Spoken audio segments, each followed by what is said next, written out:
Halo anak-anak semua, apa kabarnya? Semoga dalam keadaan sehat walafiat ya. Nah, di pertemuan kali ini kita akan membahas cerpen lebih dalam lagi. Nah, di pertemuan sebelumnya Ibu sudah memberikan contoh cerpen. Bagaimana cerpen yang kalian baca? Apakah menarik? Apakah ada informasi yang kalian dapat? Dan apakah ada amanat yang kalian terima? Semoga cerpen yang kalian baca bermanfaat bagi kalian semua. Nah, langsung aja kita akan masuk ke pembahasan tentang cerpen.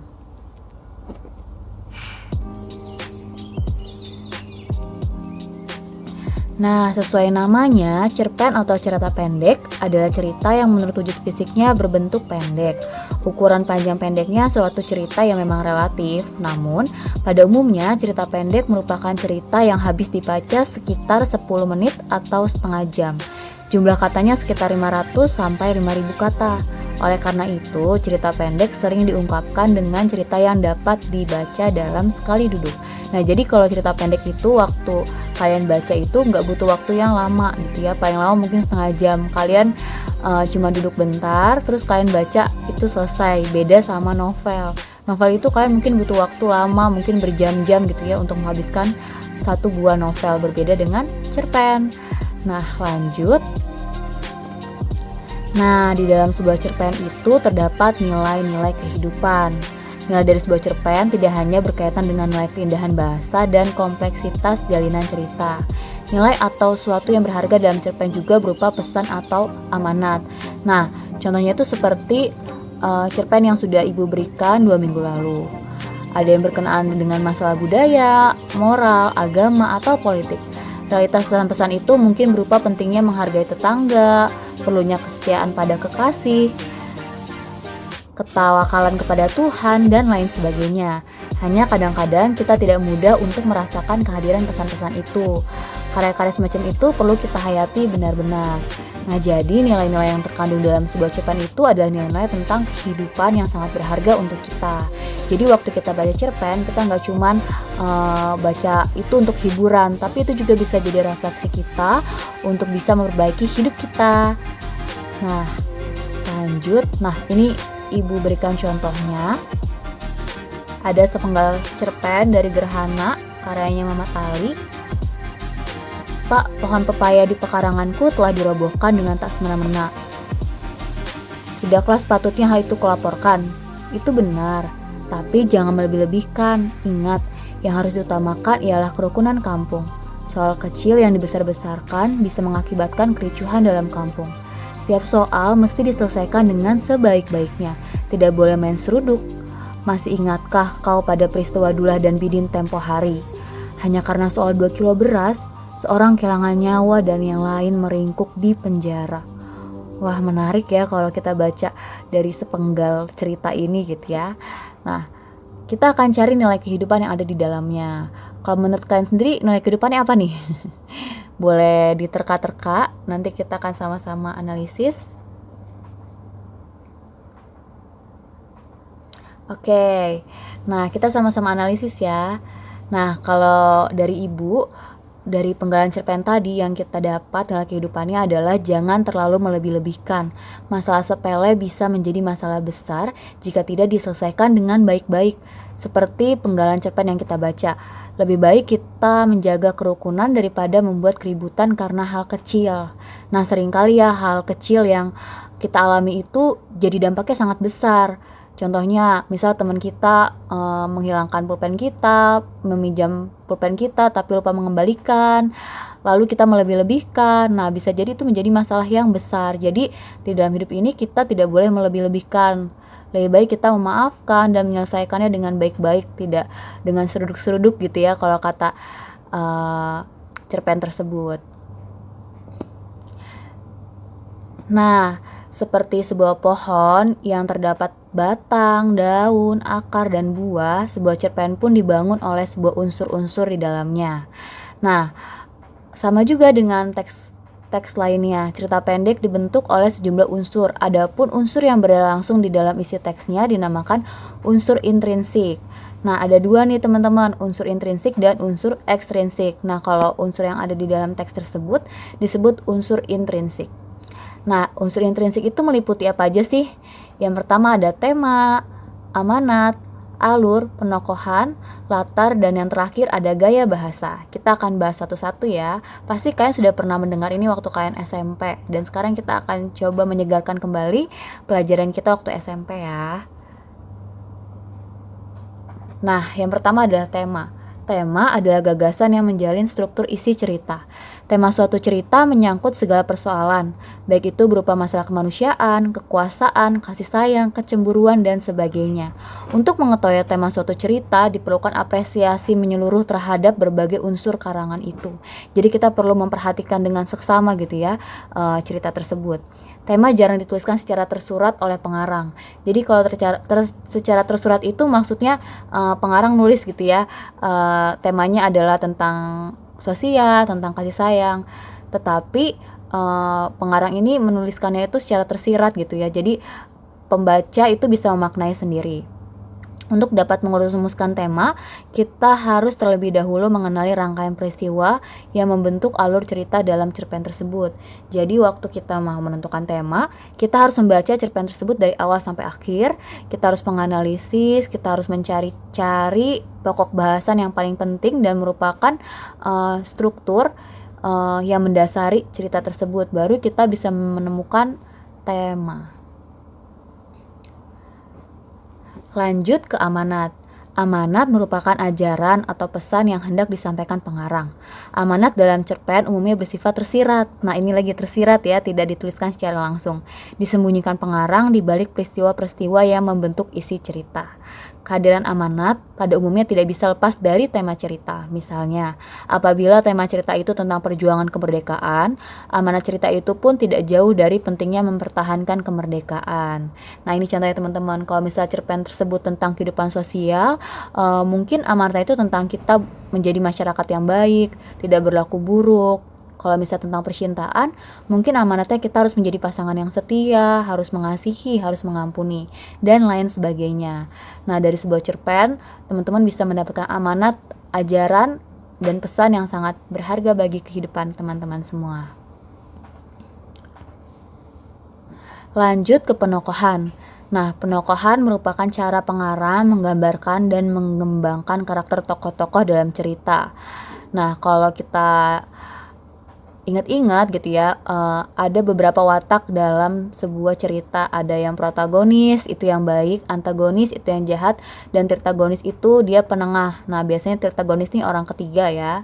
Nah, dalam menentukan karakter si tokoh ini, kita bisa menggunakan beberapa cara penggambaran karakteristik tokoh. Jadi waktu kita sedang membaca cerpen, kita bisa tahu penulis itu menggunakan teknik apa sih dalam menggambarkan karakter tokoh tersebut. Nah, yang pertama itu ada teknik analitik langsung. Nah, teknik analitik langsung itu jadi si penulis langsung menggambarkan watak tokoh tersebut secara langsung. Misalnya, ada seorang pria bernama Budi. Dia sangat baik, dermawan, dan disukai banyak orang. Nah, kita tidak usah mencari-cari dari tingkah lakunya, atau kita sudah tidak mencari-cari dari gaya bahasanya, tapi kita langsung dapat dari penjelasan si penulis. Nah, yang kedua, penggambaran fisik dan perilaku tokoh. Nah, ini sama aja mirip. Jadi misalnya si penulis langsung menuliskan gitu ya gambaran fisiknya, dia tinggi, putih, rambutnya panjang. Nah, ini langsung digambarkan oleh si penulis, dan perilaku tokohnya langsung digambarkan. Dia adalah orang yang suka memberikan sedekah kepada banyak orang. Nah, jadi waktu kita baca, oh berarti kita tahu nih tokohnya ini tokoh yang baik. Nah, itu dari penggambaran fisik dan perilaku tokoh. Nah, yang ketiga, ada penggambaran lingkungan kehidupan tokoh. Misalnya, tokoh tersebut, lingkungan dalam cerita tersebut adalah lingkungan pondok pesantren misalnya. Nah, berarti kita bisa ambil gitu, oh berarti tokoh tersebut itu tokoh yang baik dalam hal beragama.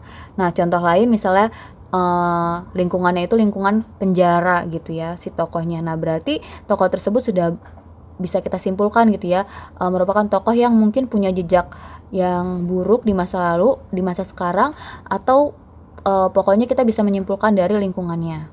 Nah, selanjutnya penggambaran tata kebahasaan tokoh.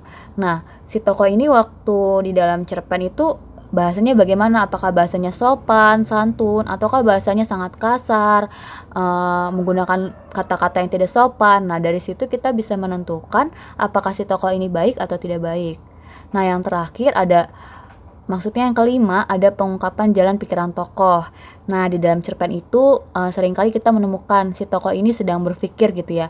Nah, kalau pikiran-pikirannya itu pikiran yang jahat, misalnya si tokoh ini berpikir tentang, esok nanti aku akan mencuri motor di rumah si Asep misalnya. Nah, berarti kita udah lihat nih dari jalan pikirannya tanpa digambarkan oleh si penulis. Nah, kita udah lihat bahwa tokoh ini bukan tokoh yang baik. Nah, baru yang terakhir ya, penggambaran oleh tokoh lain. Nah, di dalam cerpen kan tadi ada beberapa tokoh. Nah, bisa jadi si orang ketiga ini yang menyebutkan gambaran atau watak tokoh si utama. Nah, misalnya aku kenal dengan Ani. Ani adalah orang yang sangat baik.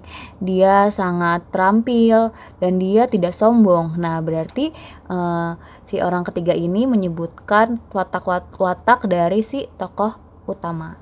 Nah, itu merupakan penggambaran oleh tokoh lain. Nah, nanti kalian bisa menemukan sendiri dengan menggunakan cara-cara ini untuk mengetahui tokoh tersebut masuk ke dalam kategori yang mana, apakah protagonis, antagonis, atau tirtagonis. Lanjut ke alur. Nah, alur merupakan pola pengembangan cerita yang terbentuk oleh hubungan sebab akibat ataupun bersifat kronologis. Kronologis berarti berdasarkan waktu ya. Pola pengembangan cerita suatu cerpen sangat beragam.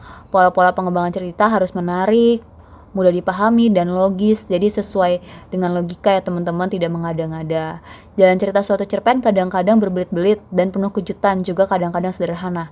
Nah, alur ini juga merupakan penentu cerpen tersebut menarik atau tidak menarik.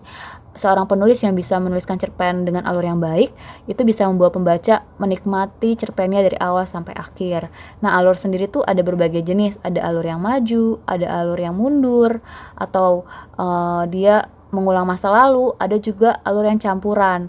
Campuran itu misalnya di tengah-tengah cerita dia mengingat masa lalu, tapi nanti di depan lagi dia kembali meneruskan cerita di masa sekarang. Nah, itu yang namanya alur. Jadi alur itu jalan ceritanya dari awal sampai akhir. Nah, lanjut ke latar. Latar atau setting meliputi tempat, waktu, dan budaya yang digunakan dalam suatu cerita. Latar dalam suatu cerita bisa bersifat faktual atau bisa pula yang imajinatif. Jadi kalau faktual itu yang benar-benar terlihat, yang nyata. Nah, kalau imajinatif itu yang namanya juga imajinatif ya, bisa berupa hayalan dan bisa dipikirkan oleh si penulis. Latar berfungsi untuk memperkuat atau mempertegas keyakinan pembaca terhadap jalannya suatu cerita. Dengan demikian, apabila pembaca sudah menerima latar itu sebagai sesuatu yang benar adanya, maka cenderung dia pun akan lebih siap dalam menerima pelaku atau kejadian-kejadian yang berada dalam latar tersebut. Nah, jadi latar ini membuat kita lebih masuk ke dalam cerita tersebut. Misalnya si penulis menuliskan suatu hari di sebuah gedung tua terdapat seekor. Nah, jadi kita sudah membayangkan gitu ya latar tempatnya dan sudah masuk ke cerpen tersebut. Jadi itu disebut dengan latar.